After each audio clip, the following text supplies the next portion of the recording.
Dear viewers, we've been joined by our first guest for this evening, the author Navneet Gandhi. Good evening, Navneet. How are you doing? Good evening, Rita. I'm very well, thank you.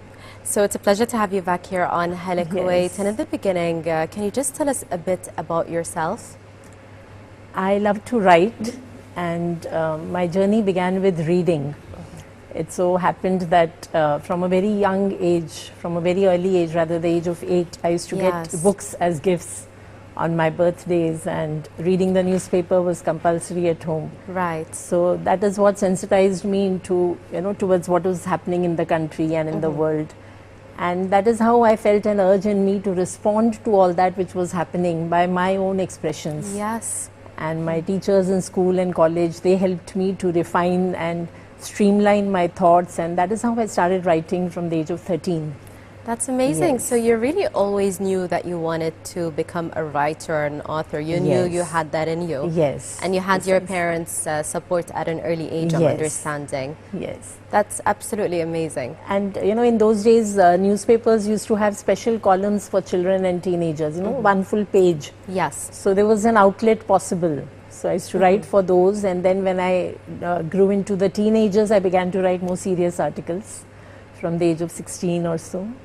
That's really great, because I know from my childhood that reading was very important, very similar to your household maybe, where we were always told to read. Our parents would read to us at a very early age when we couldn't on our own. So I know that a lot of kids have just started their academic year. How important is it for them to read, and how can we make sure that kids actually grow to love reading? Because I think the parents really have to instill that in the children, right? Precisely. I believe that to make our kids fall in love with reading, it is very important that we begin at the right time. Yes. In the sense that before they develop their ways of, set ways of thinking, and before they get addicted to gadgets and other such PlayStations. So the timing has to be right, preferably earlier the better. And then the book has to be right, because there is no such thing as a child who hates reading. Yes. There are only children who haven't found the right book. So parents have to help in that process, beginning with fairy tales and magical tales, but gradually going towards those, different genres so that the child can pick up. And I also feel that it is very important that the person who leads us into this magical world of books is someone whom the kids love and admire and adore. Yes. Like if my mother is a reader and she tells me to read, so I will allow myself to be led into that world. Right. I will not resist.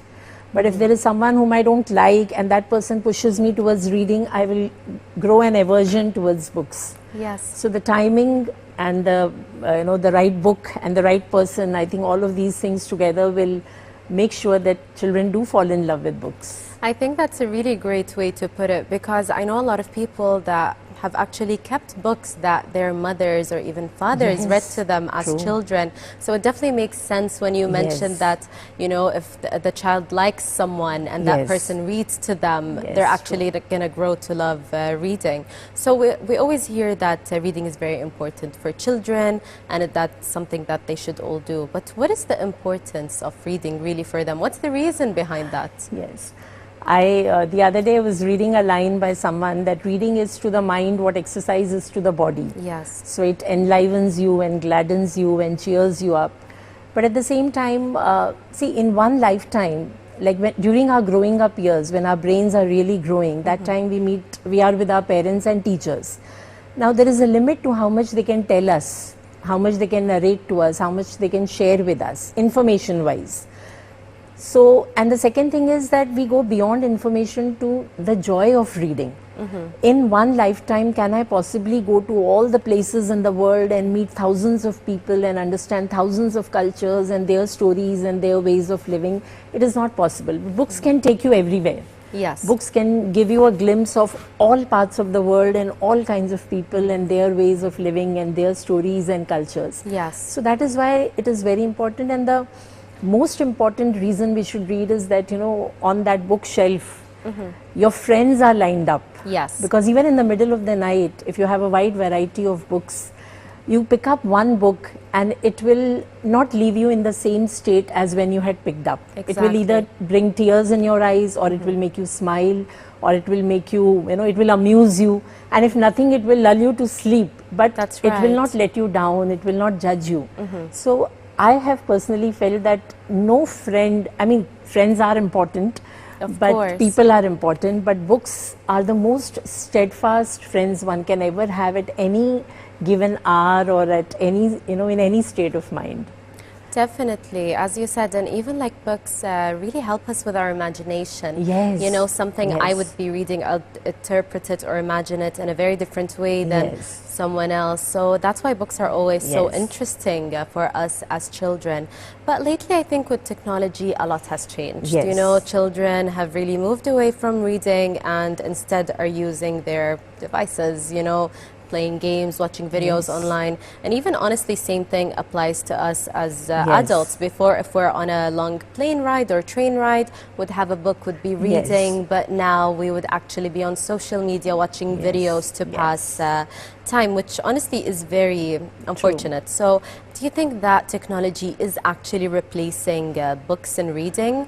Yes, I think technology has taken over our lives, I mean, taken it all over rather. Yes. And the reason could be, the colorful and the powerful audio-visual appeal that technology has.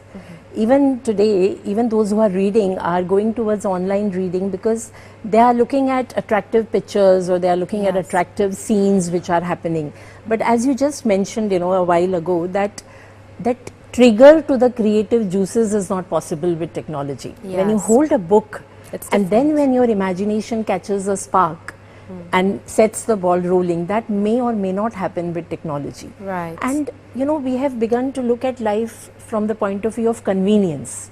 We talk to people according to our convenience, we choose our food according to convenience, we choose our conduct according to convenience. So in this walk of life also, we have picked up technology and online reading because it is convenient. As you said, like sitting on the airport, you just download a book Exactly. and read it. You don't have to Yes. search for the book, you don't have to go anywhere, and you can have a big pile of books on your tab or laptop.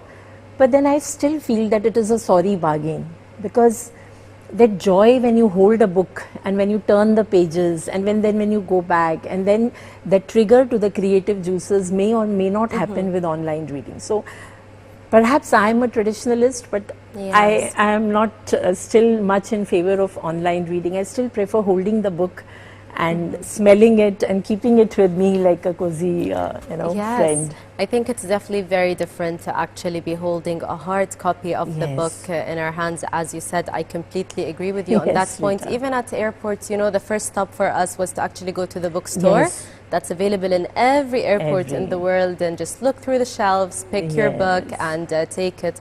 So it's a very different experiencing Yes. experience. When it comes to just downloading the book Yes. and reading Yes. it from a tablet. So I know that schools have, we can say they have a really big effect on children when it comes to their likes and dislikes and certain personality traits. Yes. But who do you think has, we could say, more responsibility when it comes to making children like books? Is it their parents or their school and teachers? Definitely parents, because they get the first chance and they have more time with and access to the child in the growing up years. When the Yes. brain is really growing, the person is blooming, at that time parents are there. Yes. And parents have a very distinct advantage, Rita, because they can start reading to the child before the child is born.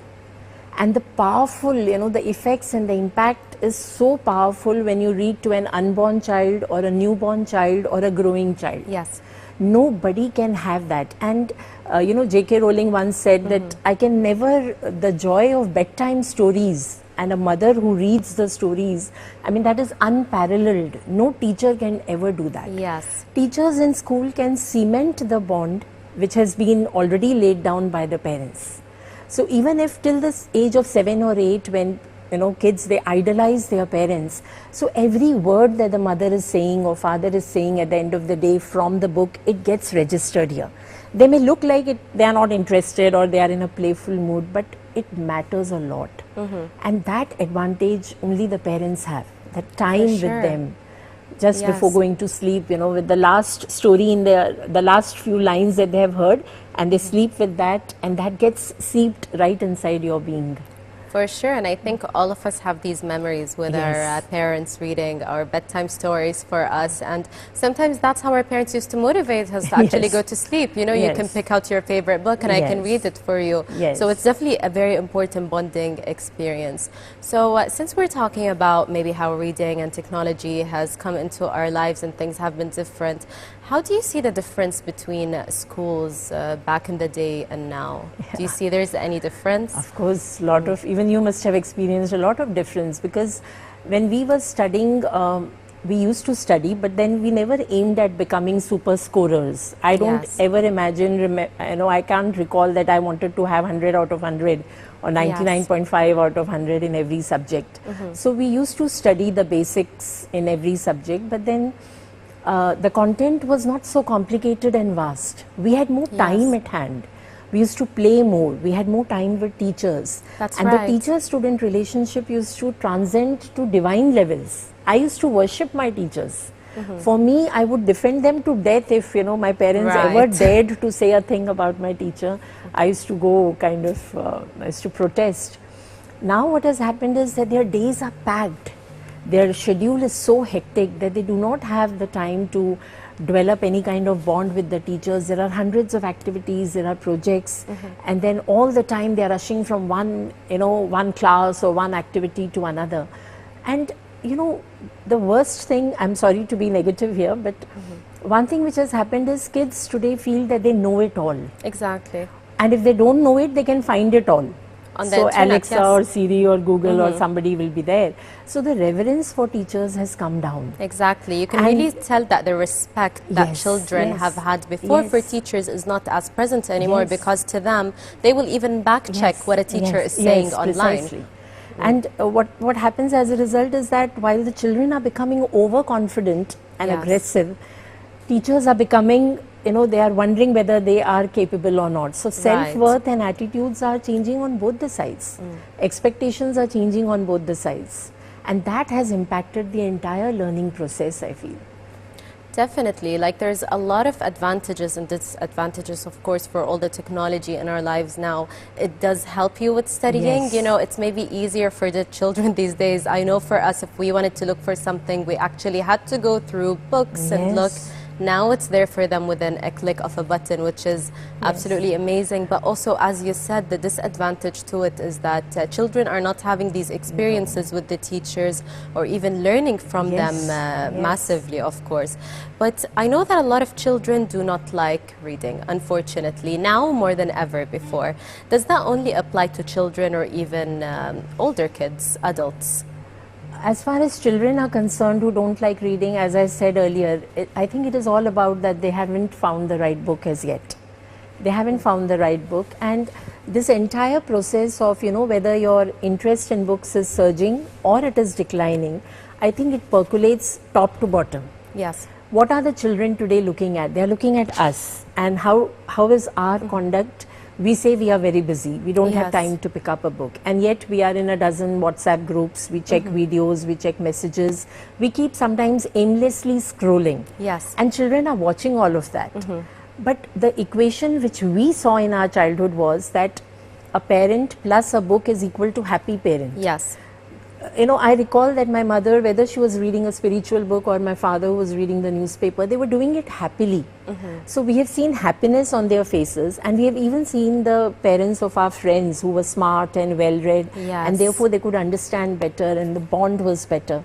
So we have seen a different picture, they are seeing a different picture, and as you said, yes, it comes from, you know, our conduct is kind of going to them, that they are also super busy and they don't have 10 minutes to pick up a book. Definitely. That has happened, which is very sad, and I'm sure anyone can find 5 minutes in their day to pick up a book and read. And other than it bringing happiness and a lot of memories to us, we can learn a lot from books. You know, if we're trying to have our language better and our dialect books will help us, you know. Yes. If we want to get our maybe artistic side going, Yes. books can help us. So it's really great to help us with a lot of things, even if Yes. someone is experiencing any mental health issues. Yes, so precisely. I think it's really important to talk about these things and make Yes. sure that children now are aware of that. So finally, do you have any final advice for parents to really help them have their kids fall in love with reading? I'm nobody to give an advice, but yes, I would like to make two suggestions particularly. One is do not lecture them about reading. Yes. Do not pester them that read, pick up a book, because that way they will develop an aversion to the book. Yes. The best thing they can do is read to an unborn child while the mother is still carrying the child. If the mother can read a story every day, or to a newborn child, or to the child in the growing up years. Yes. And after the age of 7 or 8, suppose the kid is now no longer interested in your bedtime stories and just wants to, you know, close his own room and sit inside. That time parents can, on a specified time every day, they can pick up a book and read happily. The child is watching all of that, and these memories will stay, they will get registered, and perhaps at the age of 29 or 19 or 39, the child will recall that my mother used to be so happy reading a particular kind of book, and the child will pick up. Yes. At any age it can happen. So do not pester them, that is one suggestion. And second is that I feel very sad when I look that parents have brought children to the bookshops, but they go overboard. Yes. They take a cart and they tell the child that fill it up with whatever you want. The child is aimlessly looking at certain covers and picking That's up and right. putting without ever reading. So the shelves are full, but the minds are still blank. Right. So do not go overboard, because excess or surplus of anything is ultimately going to lead to a deficit. For sure. So it will lose value. Books will lose their value if you kind of give them dozen at a time. Exactly. So do not go overboard. Read yourself so that the child can see a happy mother and father reading. For and sure. do not lecture or pester or push the child towards books. But keep getting different kinds of books at home, because as I said, the minute a child finds the right book, you know, be it at the age of 15 or be it at the age of 10 or 20, then the process never stops. Exactly. And even in order to write well, it is very important that we are well read. If we haven't ever read, our own expressions will never find a way out. Yes. So For sure. that's all I It can really suggest. does help us find who we are when it comes to reading. And also, Navneet, thank you so much. I think you Thank you, gave Rita. parents amazing advice when it comes to reading, and it was so good to have you with us on Hala Kuwait this Thank you, evening. Rita, for having me Thank over. you. Thank you. Dear viewers, we had with us the author Navneet Gandhi, and up next we have a report on depression. Let's view it and we'll be right back.